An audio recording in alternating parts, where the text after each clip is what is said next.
Was that impressive or what? Good morning, all. I am very pleased that you're all staying in out of the sun to listen to me. You must be absolutely mad, or else utterly dedicated. Great to see all these people coming up on the live stream, and you all getting used to commenting and moving forward in the live stream world. It's hard to imagine this is our 10th live stream. Doesn't time fly? And we have been making, I hope, good progress over all of these times. You're all very welcome. I'd like to thank Gary for his sponsorship and the advert that went ahead earlier of his, and of course Declan for providing the time, as in the photo at the back of the new time clock. I now set it for 10 minutes because I always in my head used to think it was 10 minutes and I'd have to put it on twice. So I suppose every time you move forward with a new little bit. I went playing last night and I lost the old timer. The fairies took it away, so I had to put a new version in of it. But sure, every little helps. That's what Mr. Tesco says anyway. Right then. I was just thinking this morning that when we were going to school and having our homework to be done, and that empty feeling in your stomach, I always had my homework done. Well, most of it, the bits I didn't forget about, but I was never any good in school. It was always a disaster. So it is, I hope nobody is feeling under pressure for the homework, but it is a great help because it lets me know if I've explained to you properly what's going on. It lets you understand exactly what's going on, and it forces you into parts of your camera that you may not have necessarily have gone. And over the last period of time on these live streams, what I've been trying to do is I've been trying to introduce you to all the different bits and pieces of the camera. Few more to go, and the real interesting heavy bit has yet to come, the bit that will really make the difference. So stay on. I know voice repeating. Oh, the voice repeating, Dennis, is because you have two sources on at the one time. If nobody else says that there's voice repeating, I reckon you've got two versions of the live stream running. Maybe you have it on two computers, or you have it on a phone or something like that. If nobody else says there's a voice repeating, I will just assume that that's what it is. That could very well be what the problem is. Nobody else has said anything yet, so everybody else must be okay. Right then, so we started off learning about the camera and all the different bits in it and encouraging you to go in and use them. I keep on saying nobody except absolute beginners should be using automatic. If you all should be in program at this stage, but no point being in program if you don't understand what the settings do, because otherwise you can fall into all sorts of traps, right?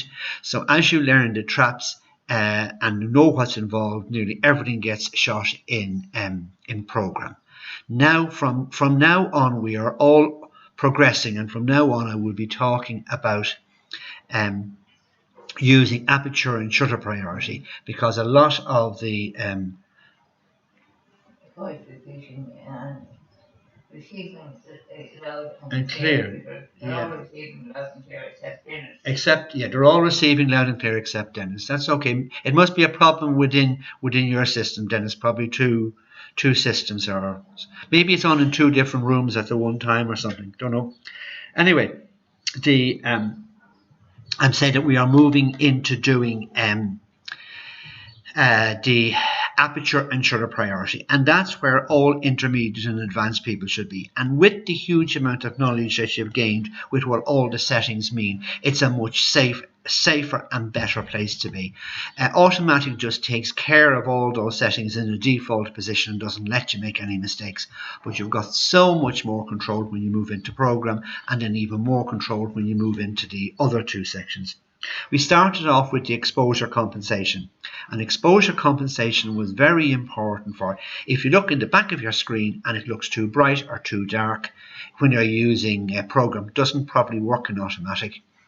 You can change it. That's the first level of control. Okay. Then after that we went into doing ratios on the camera and setting the aspect ratio.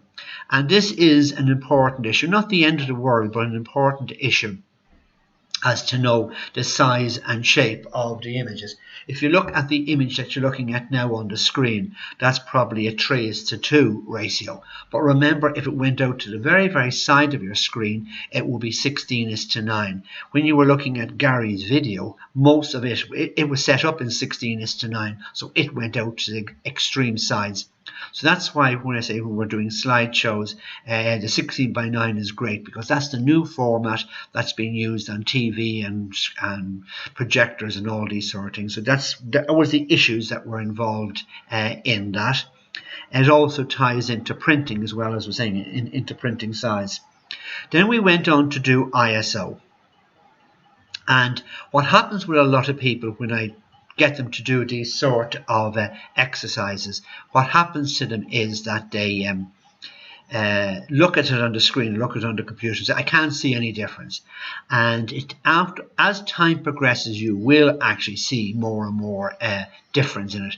What I've been doing with you at this stage is I've been getting you used to using these settings. Now, we haven't got all of the information yet to be able to make a huge difference, but we will as time goes along. And you will also realize that a lot of the stuff there's no need for it to be there at all. It was just the nerd who started off putting it on the phone or on the camera, and they put it there just because they could. And, of very little advantage to us. But there are some bits in there that are really, really useful, all right?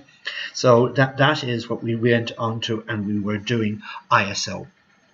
And the only one when I gave you the homework to do, you all did very well. But nobody used the ISO late at night or in a dark situation, because when you use the high ISO, high sensitive ones, and low levels of illumination, you really see that noise and that darkness and that coming out of it. Now, you have no choice but to use it, but that's where you will see it. So sometimes when you're in a really dark environment, pump up the ISO up to the highest it has, take a photograph and have a look at it, because that's the continuation of what we had done earlier on. So that was the ISO. And then we went on to do the resolution. And that has really worked out very, very well, because a lot of people have much more idea of where the resolution is. The basic point of all that was to realize where it was set on your camera and to set it at the highest, and more importantly to know where the highest is. I know Maura is having trouble getting her homework to come to us because her camera is shooting and she has it set at the highest setting of 20 megabytes, which is absolutely correct and proper. But it gives great difficulty when you go to try and send in homework when it is of that size, because Maura's broadband, as a lot of us are finding, isn't as strong as other ones. Even though she's paying big money and living in Dublin for her broadband, it's not there. So this is bringing these sort of issues to the fore with a lot of people as well. So we have figured out a way of downsizing it and sending the images, which is good in itself, because it's getting one's head around the whole concept of resolution and what's involved in it. And as these things are happening to people, I am learning more and more as well. And especially when something goes wrong and something doesn't work for us, like Maura's image is not getting to us, it really lets me know for going forward what to say to people when they're sending in images. We've also discovered that Maura's system for her Skype won't let the images go. Everybody else has no difficulty, but in her case there is, and it's probably to do with her broadband width. Probably. But it's great to know these sort of things, and that these things can happen to other people as well. So we went from the resolution, and then the last one we were doing, the one we got the homework on the last time, on the focus. We're going to go to it now and have a look at it as the images came in. Now, just one thing I want to say. Yesterday in one of our groups. Oh, Etna's joined. Oh, yes, once we have our number one, Etna. Makes me always look good. Continue to make me look good, Etna. Very pleased to have you. I was in bed last night lying down. I was thinking about a challenge we had, or an issue we had yesterday with one of our Skype groups, and was with Mary Mack, and we were trying to work out how to put the copyright symbol onto it, and I kept on saying it to her and it wouldn't work, and I couldn't figure out why it wouldn't work. And I was laying down last night thinking about why that didn't work, and it came to me. And it was my fault, Mary. I beg for forgiveness. If you put your finger on the Alt key and press 0169, you will get the logo symbol come up for copyright. But I kept on saying to Mary, Alt 0169. And of course she was it was using the letter O, not the number 0. And that's why it wouldn't work. So sometimes, it's really important for things to go wrong, because you can really learn by your mistakes. I beg for forgiveness, and that's where the problem was. But Mary taught me something I didn't know. She found a different way of doing it, a completely different way of doing it that I didn't know, because I don't have Photoshop Elements. And in Photoshop Elements, she found a way in Elements to do it. So there's always another way of doing it, and I learned just as much from you. When I was talking to Bonnie and using Photoshop Elements, she always produces a duplicate at the beginning, whereas when I'm finished, I always go File, Save As, and call it by a different name. We also learned with Maura that when you do go File, Save As, on some of the versions of Photoshop Elements, and probably on them all, and some of the older versions of the other Photoshops, if you change the name after the file extension, after .jpeg, your image totally and utterly corrupts, and you can't see anything there. So that was another one. So they're all things that we all learn together. And I also think the Skype system of learning how to use computers is probably far better than actually meeting the people in a room and standing behind them, because the person has to drive it and they have to find it themselves, whereas otherwise than that it can be quite challenging. Yes, Declan? Resolution can be strange. I sent images on my phone through Skype, but a resolution metadata showed a different to what I expected. Learning by myself. Yeah, we were on our little subgroup the other day with Declan. He was sending in homework on the resolutions, and when it got to me, remember I was saying on the last live stream, I was a bit confused as to what happened. So what was happening was that as it passed through the different systems of downloading, the little nerds were purposely downsizing it themselves within the system, and that can happen as well. And Declan has also been worked out a system whereby he can move the images from his phone to his laptop by using Google Photos, and which works very well, and we have that worked out.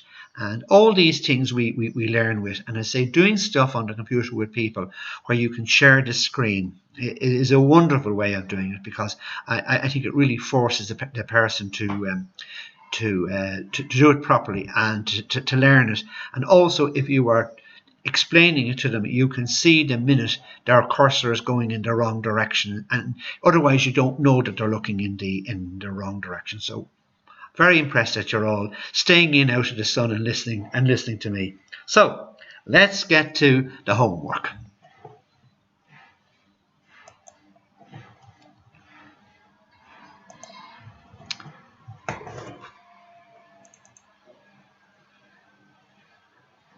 It was focus. Okay. Now,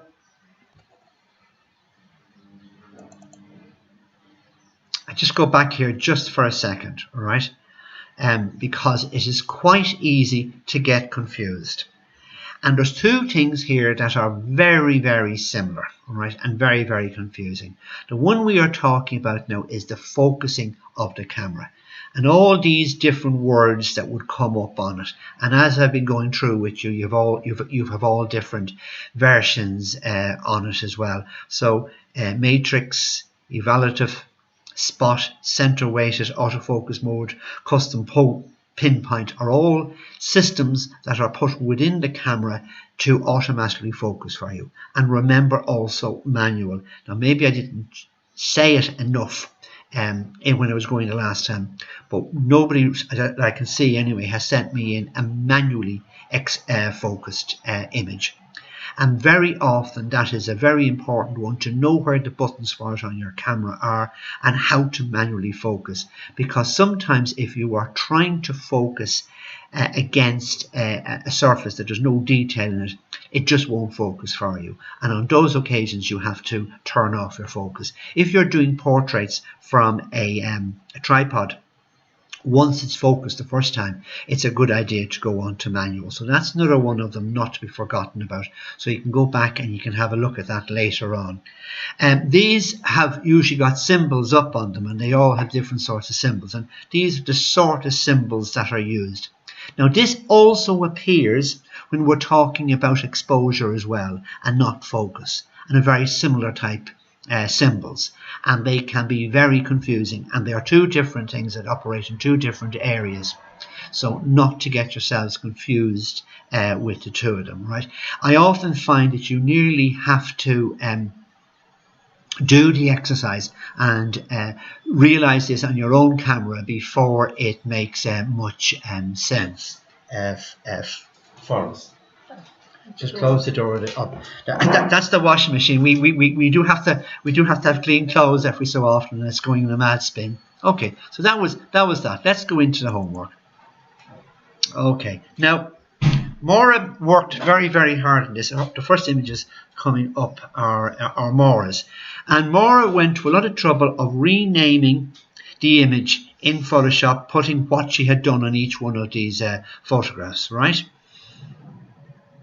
And when it wouldn't send for us, so we got it to downsize. So these are downsized images. The downsized images wouldn't go on Skype for us, so we sent them by WhatsApp. And Pat sent stuff in by WhatsApp as well, and Patricia used to do it that way. She's now doing it on Skype. But when you do it in WhatsApp, I only discovered after Maura had sent it to me, the file names disappear, and it gives you this really, really strange name. All right. So this is the way Maura did it, and unfortunately I don't know now which ones was which, but when I was talking to her, she had the idea of what was going on. She had the glasses in the foreground, the middle ground and the background here. The idea was to get it from front to back, and she was using the different sorts of focus to achieve different bits in different spots. Now as you're going through them, doesn't look like there's a huge amount of difference, but when we get to next stage of doing this exercise, the next time you do it, you will see a huge difference, because there's other parts to the agenda that I haven't introduced you to yet. Now some of you may know about it, but I haven't introduced it to you yet, because I just wanted you to find these settings, and then we will be able to modify them later on. Okay, this one is Bonnie's. And she has used focused center, and the word being focus. So she's used the center weighted, I presume. So that's kind of worked in the center of the image and has produced this. And great that you've got the apples, because that's really close. So the whole idea, like the one that I showed you, try and have the closest bit close to you and the furthest bit as far away as you can.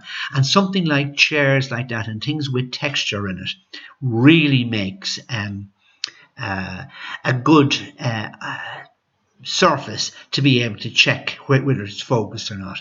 Now it all looks relatively in focus, but that's the spot she focused on, and that is correct and proper. But wait till I come, there's other things to this agenda, so that's all you were to do in this exercise, and you achieved it. And in the next one, measure brightness of whole screen is what she's written down. I don't know what that means.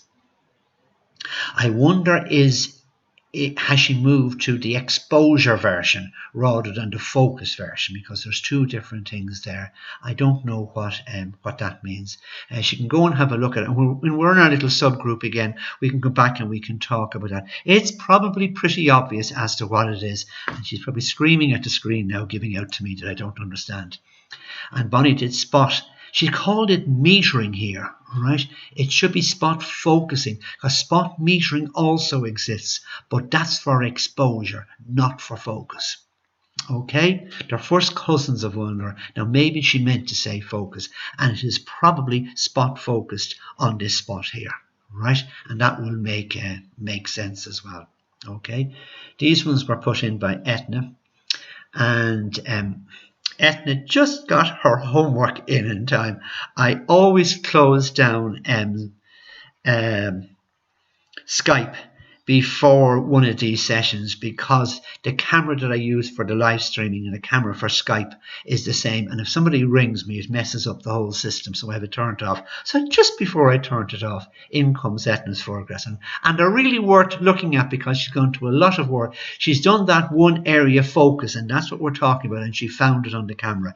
Now if you can, for the next one that you got these houses here in the background, that's good, and a cup here, and everybody's going for sunglasses, must be something to do with the weather. All right, we will have a competition as to who has the best French marigolds. We know that we've had a good French marigold photograph. Now we have geraniums. Now I did see much better geraniums in Etna's garden on another one of these live streams. So that's what she's done there, and that's perfect, right? Multifocus, that's a load of different sections, and if you look with the multifocus, this has actually come in better than in the that must be a big image, and that's why. It will go back for us. Yeah, that's a little bit less in focus in the one area, but she didn't say what area she focused on. Maybe I would say it was probably the birdhouse, because that's what I go for, something about a third of the distance down into the image. Okay, you can see the difference in the jump into focus there. And the next one, moving camera after focus. I think she was using focus lock here. So she decided on where it was, put that into focus, probably half depressed it and moved it. That was good thinking. And then the next one was spot focusing, probably on this here, right? Because when you use spot focusing, you have to decide what it is that you want to focus on. And I'll be explaining in much greater depth the spot focusing. And that's one area, focus at high speed. I wonder, is it that she has high speed? Does she mean a high shutter speed? 1/400 of a second f8, yeah. Probably that's what she means. Okay. Now, this is a very good way of doing it. This is Gary the Great, who's sponsoring today, who brought us a slideshow at the beginning. Very impressed with your slideshow, Gary. Well done. Well done. Really, really impressed with it. Now, obviously, what this is the point you're going to be using as focusing on. The wall is very, very good for it, because it gives you great texture in it, and you've got great things on along to see it. A pity you couldn't move those houses a bit further down the road a little bit to get something into the actual distance, but this is perfect. Now, another thing that I want to point out to you, that all of these photographs were taken in bright sunny conditions. Now you see one that wasn't taken in bright sunny conditions. This is another part of the agenda that we'll be talking about later on. So what did Gary? He did 23 points on his camera. So that would be what the camera did, a little nerd is, it had a look at all around the photograph, looked at the algorithms, like that word, that was within the software of the camera, and reckoned that most people who take that type of a photograph probably means that whatever error is getting the majority of it in focus, and it works very well. Okay. The next one that he did it on was autofocus, which is probably the same. And then Gary did face recognition. Now, the face recognition, I think, is a load of rubbish, says me. But I can see the reasoning behind it. I think you have to have a person in the photograph, because the flowers aren't going to blink. But nevertheless, it was a lovely one to put into your exercise, right? Because it was a button, it was there, you wrote it down, and you saw what it was. And now you can say that, well, I will only really use that now for when I'm photographing people. And the problem about the oh, I apologize. Can I take back what I said? Take it all back. Face recognition is that the little algorithms goes look for a face and focuses on the face. Sorry, Gary, beg for forgiveness. That's what that was. I don't have one of them. Obviously, Gary has a much more sophisticated camera. Sorry, Gary. Spot focusing, right? So I would assume that he's used the birdhouse or whatever. Usually when you're doing a landscape or whatever, you go for a third of the distance down in the actual image of whatever you are talking about. And you keep on hearing me saying that, because in the old days of film, when we didn't have even a focusing facility on our camera, we used to use what was called the hyperfocal distance, and that distance that I'm talking about is a third of the way down is the hyperfocal distance. So you've heard of that before, and that's what I'm talking about. So all these things will eventually, you might have heard these things in the past, they're all starting to make much more sense now as to why we're going to it. Now in Irene's case, I'm very impressed with her setup, because it's really got to do with, you can see if that's sharp or if that's sharp or whatever, and the book is good to be able to read the writing in it. Except for, I'm a little bit confused again with Irene, because she's put in focus, yeah, which is Irene focus, but I don't know which one of the settings she was using. All right. So maybe it was spot, or it was probably starting in the beginning, it was the average one or the center one, because we can see the chair up here on the top is in focus, and it was a great idea to put it up there on top of the table, because this exercise has all got to do with seeing things if they're actually sharp, and the longer you can get this distance for this type of an exercise, the better it is. But that's a really good example of a setup for it. And this is the same again, but I don't know. Now this is obviously a different session, because look at this 4-bit in the foreground has come into focus. Okay, so obviously the system has worked it out slightly different. Okay, and the next one is probably some other variation of it. She's got focus 1, 2, and 3. So, it's a CAT scan. Right. Now this one was done by Mary, and Mary is a very good student, and she always writes on the actual image what it is, so that when she looks back at it, she can see it. And we've been doing that with people with the text tool in Photoshop. And the idea of this is that when you do these experiments, that you will have them, that you can look back on them in the folders afterwards and see what it was that you did, and the information is there. If you open it in this piece, the same piece of software I have open that you use for making up your slideshow, and you go into File Info, all the metadata is sitting over here. So you can go back and you can look at that one. That was 23 areas. That was what was set with. She doesn't need to write it up here now, because it is there. So it doesn't have to be in the file name. I know what it is. But she also knows the size of the file. She knows she knows the shutter speed and the aperture and the ISO. And these three, the shutter speed, the aperture and the ISO, is called the triangle of exposure. And that's where we are going to go in the next couple of sessions. We're going to be getting more and more deeply involved with the implications of what's meant there. That's a perfect example of a photograph to take with the 23 area or the collective area. It takes 23 different sections of it. The algorithms in the camera works out. It says, oh, that's a photograph of trees, and we want to get shadow detail and highlight detail, and it does the best to get the most. It gets the shadow detail here, and it gets as far as it can into highlight detail over here. Right, so that's that one, and that worked well. Now the same thing, single spot area. Now this is done a little bit different insofar as it's one single spot. I would assume that Mary probably used this tree here and put the spot on that, and that's where she focused on. And then, like what Etna did, then probably recompose the photograph. It's a little bit like using spot focusing and focus lock together is an absolute gem to know how it works. And that's probably what has been done here. Spot focusing on that, with using a spot focusing area, right? Put it on that, and then recompose it to get the tree in on the side, right? That's really good use of that.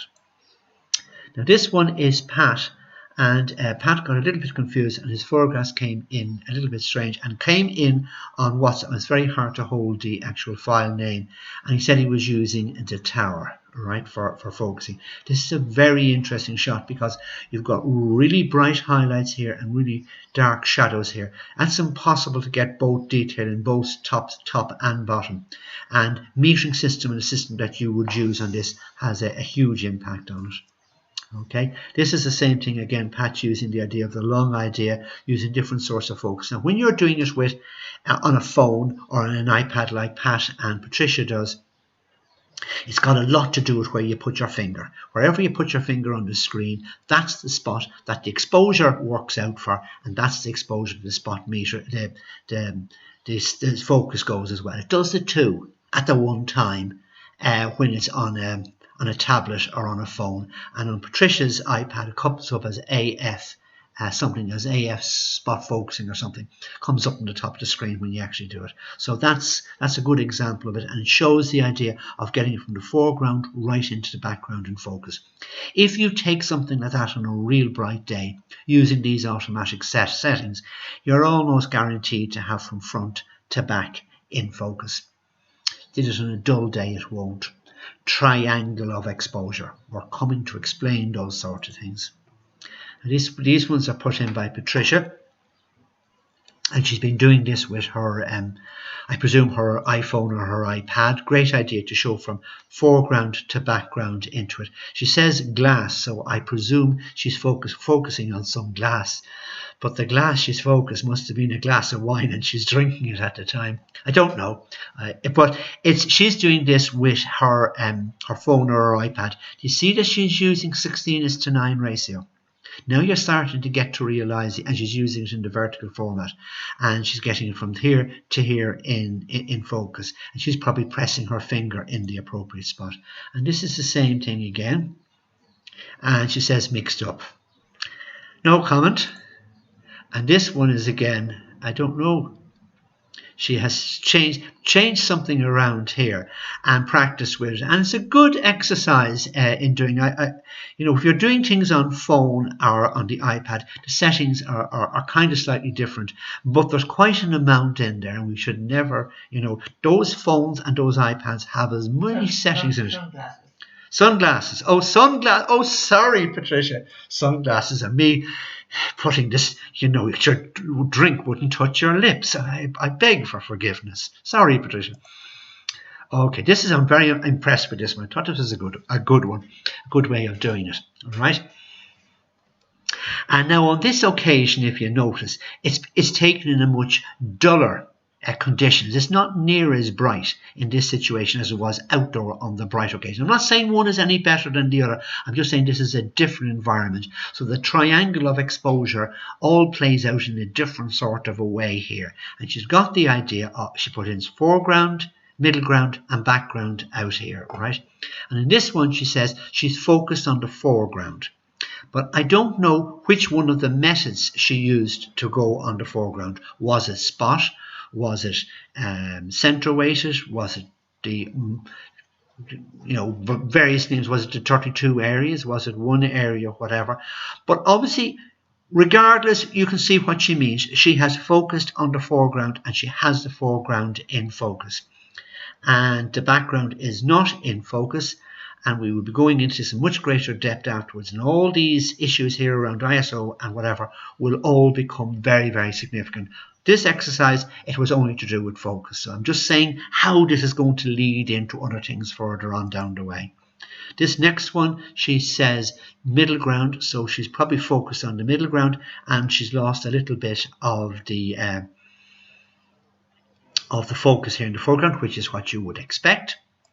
And then the last one got focused on the background, and this should be falling out even more, but with stronger in there. Yes, but you know, that's another way of doing it. Yes, there's nothing wrong with it, but I'm just wondering what settings she was using on the actual camera. Could have been spot focusing, all right? And they're all legitimate and they're all correct ways. There's none of these ways wrong, all right? So that becomes the last image. Okay. So that's all of the homework, and well done. No, that is what it was described on the AA option as. Edna says that's what it was called. Yeah. These ways of people say and do, these nerds have their own way of saying. If they'd all call it by the one name, we would have some hope, because they think they're trying to make it simple for us, and they do anything but make it simple for us. Okay, so that is focus. okay, and what we have to go to do with focus. I'm very pleased with the way you've all got it. It is, all these things have a reason, and they're all leading towards the triangle of exposure, which is the heavier stuff that goes to you, where I'm hoping you're all going to get a eureka moment, because we're going to have all of the issues all in this on the air at the one time. I've been going through them, doing them one at a time at this stage. We still have 2 more of these ones to visit, and we're going to do both of them this time round. We're going to have 2. We're going to have metering is going to be next one, right? We're going to talk about, right? And metering is to do with the calculating the exposure and how the exposure gets calculated by the little nerds inside in the camera, and how the system works. Exposure metering, not to be confused with focusing, because they are first cousins. You can see how they can be confusing, and again we're going to have a whole load of different names put on all of these sort of things, right? And with the phone, it's going to be tipping the finger on the spot that you want to have exposed, and then using the dial on the side of it to make it brighter or darker is the way you'd overcome it. Those with cameras is done quite, and these are some of the type of logos that they use. That's the symbol they use for multi. Center weighted is something like that, and spot is something like that. Okay, and sometimes it's called pattern. And as Etna was saying, that God knows what yours is going to say on your one, because they all have different names for these sort of things, right? So this is what it appears like on the back of the camera, and look, it's called metering mode. God knows what it's called on your camera, and you've all these systems. Now, for this exercise, I want you to pick a difficult photograph to take. All right, lighting wise, and you'll see the example that I'm putting up to show you the type of thing that we are talking about. It's like the type of shot we were taking with exposure compensation. It's not to do with exposure compensation. It's just taking what the camera gives you. Right, so the first one that we do is multimetering. It's like the 32 spaces or the 32 that we came in for focusing. It just takes it overall, except for the algorithms works it for exposure and not for focus. All right, so that's what's called pattern. So I just set it on the table and stuck it out. Okay, and it does a reasonably acceptable job. It's the same spot as I took your sample shots I showed you. And there's the big sky that's blue. There's the big white. This is dark, and this is in the shade, and that's why that's blue. It should be a different color. Remember we were talking about that last time. See, as you go, see, that's not in as much in the shade. Look as you come across how it goes into blue. So that's color balance, right? So we have color balance on the white balance, should I say, on the phones and cameras as well. So that's just where it shows itself there in a photograph. We won't worry about it on this occasion, but that's what's actually happening there. So that photograph is extremely difficult to take. The camera metering system for exposure tries to get highlight detail, tries to get shadow detail. Now, when I was talking about Mary Max as well, I was saying it was doing the highlight and shadow detail as well. In her case, it was the focusing system that she had turned on, so it was really only doing the focusing, but maybe it might pull in a little bit of the exposure as well. But that was an incorrect thing to say when I was saying it about Mary's taking in highlights and shadow. It was only taking a focus, whereas this one is taking brightness or darkness. Otherwise, I would be confusing you the difference between the two of them. See how confusing they are. There's only subtle differences between them, but very important. That gets an average photograph, does an average job on you. You lift the camera, you press it, and you get a good result, right? So it's just like doing it in automatic. So let's go and look at the other ones, right? Go here and have a look at it. They called it pattern, and on the camera, what else was it called? It was called whatever it was called on camera. So they even call it by different names. So the next one, center weighted.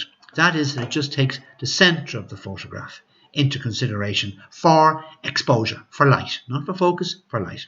Okay, that other one is set in the background, the focus one, because you preset that in a different area. That's already set up in the background. that does center weighted, and it does very similar to the last one, except for it gets the middle right and it sacrifices around the outside.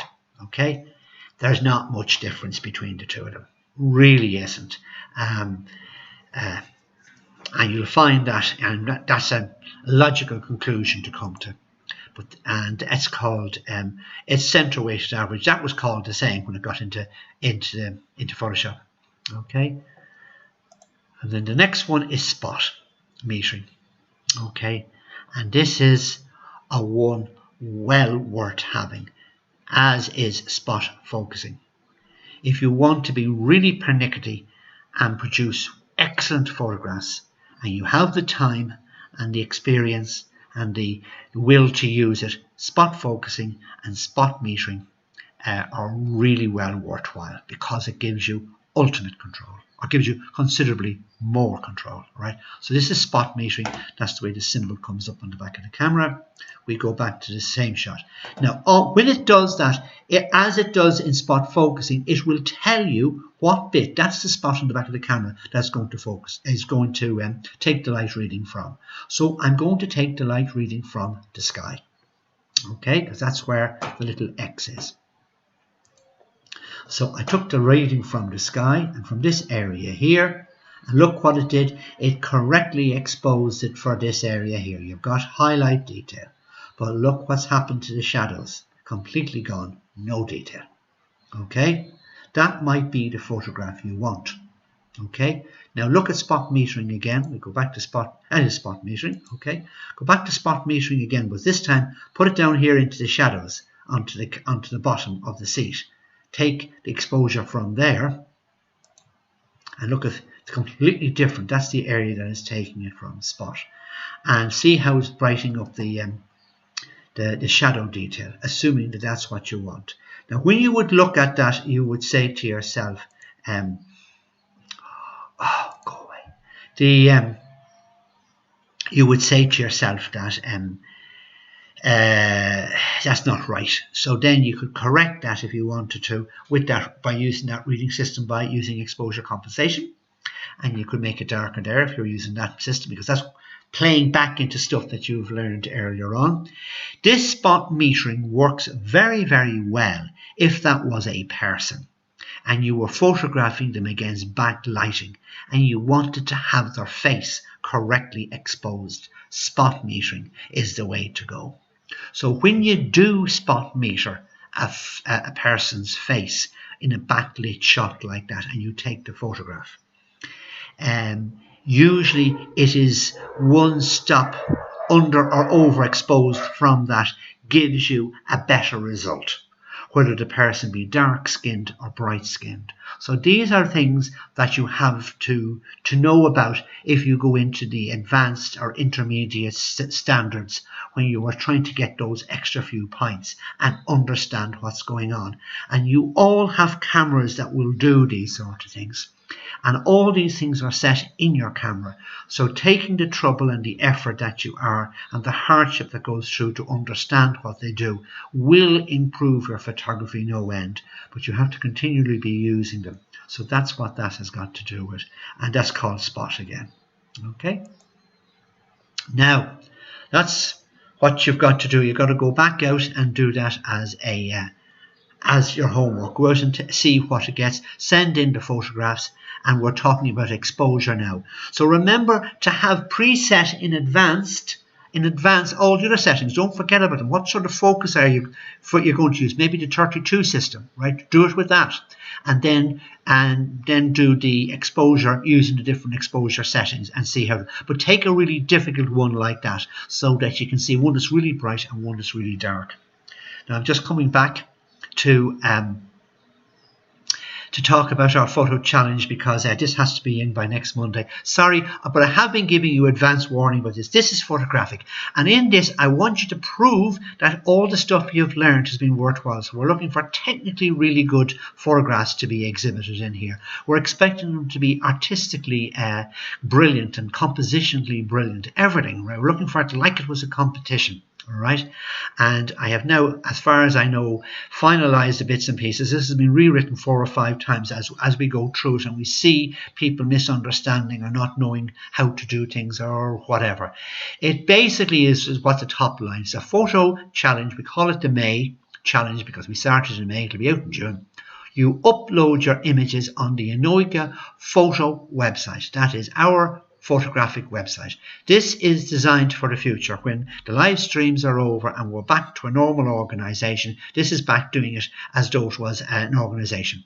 And the photographs are not coming to me now, it's going into the Enoiga system because that's the way we want to go in the future. No point coming to me and me off gallivanting. Far better to go into the actual system. So so that's all the information, and you've seen that in loads of other different places. Hopefully I haven't said anything wrong or whatever. So so that's the next bit. Now this is just to explain this to people, and just in case you don't know it. This website of ours hasn't got a good domain name. It doesn't have a good URL yet. We are working on it. Hopefully it'll eventually be connected to the Enoiga website, and it'll be a part of it with a much better name on the domain name. The domain name is what appears up here, the www bit, right? Except in this case it's a HTTP, right? But that we're going to get that better. So I give you, everybody's got loads of ways where they will get a link to it, right? There will be a link to it in this YouTube live stream in the information underneath it. After the live stream has gone out, I will go back into it and I will insert a link in there for you. It will be there. It is in loads of places on Friends of Enoiga. Anybody has any difficulty, just get in touch with me and I will send it to you. As Maura was saying at the beginning of the live stream, she has a bookmarker set up with it because I say it's a funny name, and that's where I have it set up there as, oh, I was going to hit that. That's the website that I have set up to go here, go straight. This will also work on your phone. You can put your images in from your phone into the website directly. You don't have to go through a computer at all because the website is both on a laptop and on the computer. It's in both places. When you go into it and it was operational, you just hit this live stream and you go to where we are now at present, right? So this is the way it's going to go for these challenges, or not for our homework, but for the challenges. We'll go here. You go into the website and you will upload it on the website. Get into the website. That is the domain name for it, GallagherPeter0 at wixsite.com/photograph. Complicated, but the link brings you straight to it. That's the front page of our website. The one that gets the most marks, or most popular one, will be put there after the challenge has gone through. You go into that subsection there, competition forms, because that seems the logical place to put all our competition forms to do with Enoiga Photographic Group will always be there. All right, so you go into that. Then you go on to the next page and up pops what we had a few minutes ago. All right, it's exactly the same as what I have. I put it in there, but the all important one is this upload images. That will be the link to the images to put in your challenge photograph, your award-winning brilliant photograph, right? And you'll tip that there. You just click on that. If you are there and you want to play, you can go into our Instagram account. Etna and I were trying to decide what to call it, Instagram page, Instagram whatever, and I was listening to Ryan Tuberty this morning and he said Instagram account. So if it's good enough for Ryan Tuberty, it's good enough for us. So that's our Instagram account. So double click there and you will go to our Instagram account. And you have to come back here to get into upload images there afterwards. And the image that gets the best result will go up on our Instagram as well, and maybe some other images as well. So you hit on upload images, all right, and you come to this page. And that's where it sounds. I've been looking at this bit here, and Etna and I have been looking at this little bit here, and we spin our head around a million little times, and we don't really understand what they're talking about. This word here, not, is causing a lot of confusion for us. Totally ignore it. It doesn't make any difference to you. It will be your email that's up there, right? It's got the Anoiga email up there because it's set up in the Anoiga system. It's not set up with my name, set up with Anoiga. And as you come down along it, I was trying to get down along the button here. Sorry, this is only a screen grab. You see upload. You go add file, and it will let you add a file like you do on Skype. You can either drag and drop it in, or you can follow it, the file path in your own on your own laptop to find it. Or if you're doing it on the phone, it brings you to the gallery and lets you do it there as well. I haven't done it on the phone, but I presume that's the way. You put in the caption that you're going to call it there, and you just click on top of that, and it goes in there. Because there's a oh, what am I doing? Oh, I see what I'm doing. Okay, it does that. I never did that before. Anyway, there's the upload. Put in the caption. Put in the caption. Anywhere where there's a little red line like that, as with all these websites, we go into Ryanair or to wherever, Aer Lingus, they have the red ones. And if you don't fill that information in, it won't let you submit. And down here as well. I didn't put one on the email at this stage, but it'd be nice for it to have it there. And then when you've all that done, you just hit submit, and if you have anything wrong, it won't let you submit, and in it goes. It'll ask you, do you want another one at that stage as well, to put another image in, and that's just the way the system operates. It all works in Google Drive. This is a part of Google Drive, okay? So when you have all that done and the stuff in, we're going to do it as a live stream on the 4th of June. We are going to do this. The live stream will be to do with these images that have come in, and we'll go through all the images. We will discuss them, and we'll talk about them. We'll talk about the composition, and did it get the theme across, how the caption works with it, those sort of things. And when it's all over and done with, you can come back to competition form, and there will be another one of these buttons sitting here beside you that will let you go into another form, which will allow you vote on each one of the photographs that you saw in the live stream. And you can vote from 1 to 10, and that has to be in within the next couple of days. Vote only once. And obviously not vote for your own image. This is new. We haven't done it before, so it will be interesting to see how it goes. I'm looking forward to it. I've got great hopes that it's a lovely way of doing it, and it's really instead of our exhibition, because we would have had our exhibition on in June anyway. So it's kind of a small mini version of it for ourselves. Anyone can put a photograph into this. So anyone that you know who's interested in photography, don't have to be a member, don't have to be anyway. This is just to get people to put stuff in. This is both open and confined, right? It doesn't matter where you are. Try and get your friends to come along and put stuff into it. We're sending it out by email to the addresses that Mary Gary has, and Etna has some Anoiga emails addresses. We're sending it out to that. You can send it out to your friends, and we have it running on Meetup as well. So if you're on Meetup, you'll see that there's a link to it in Meetup as well. And so we're trying to get it out in as many places as possible to see how it operates. Okay, so that's all of them. And that's that.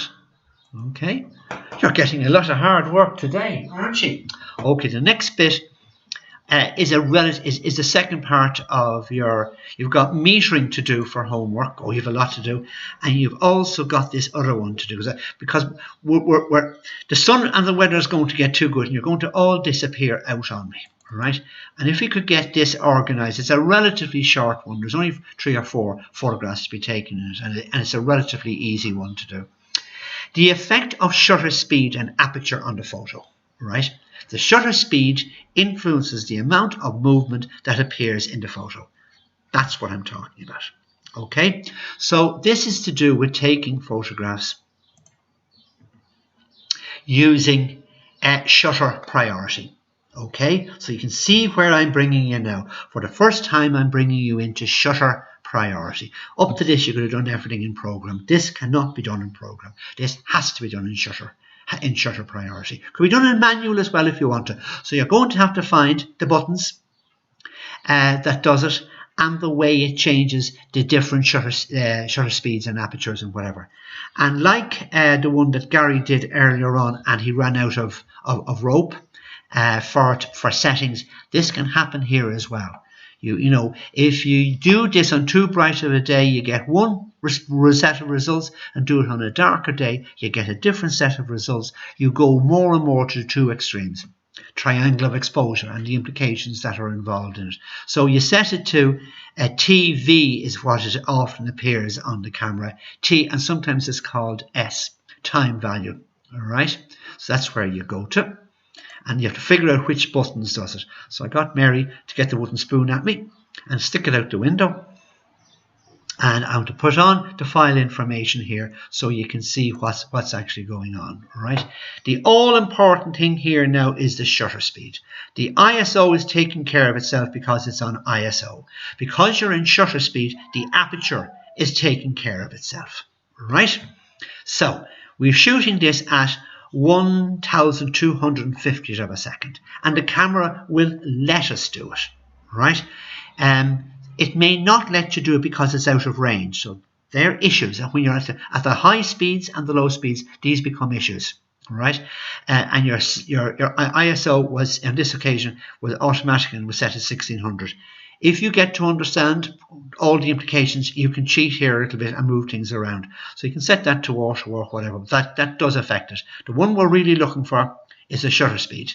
And the aperture will always take care of itself. You've got no control over the aperture. You have over ISO and over aperture. So you put the stick out, and what Mary's doing is she's flicking it backwards and forwards. Right, it's relatively fast, and the spoon looks like it stopped. Okay, that's what we wanted to achieve. The next one was 800 of a second. See, it's starting to become a little bit blurred. See, it's 800 of a second. Hope none of them goes astray on us. 500 of a second. See it getting a little bit more blurred. 250 of a second getting very blurred.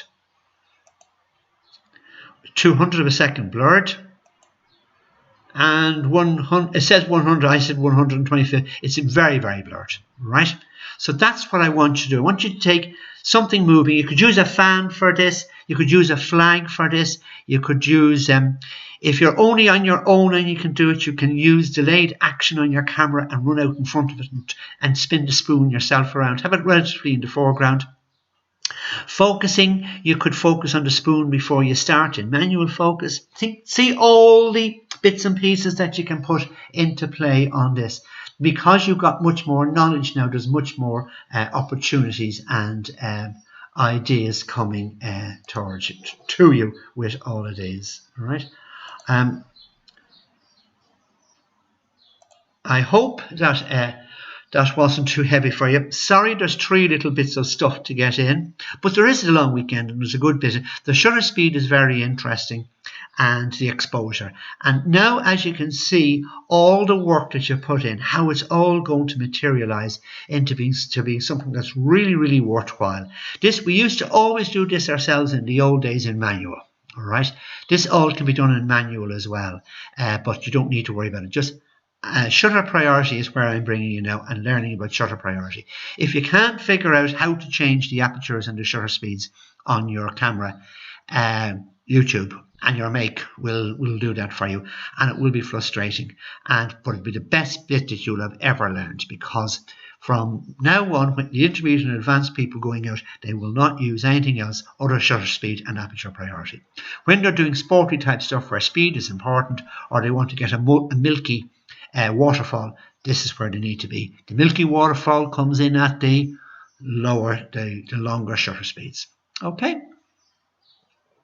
Right, that's it. Okay, I thank you all. I don't know if I've got Pat O'Leary, but Pat, if you are there, people who are just joining us on the live stream, who aren't doing the course. But you can Pat, you can put stuff in as well, or anybody else who's watching, and you can always go back and look at it afterwards. So I thank you all for your time. Sorry I kept you in out of the sun.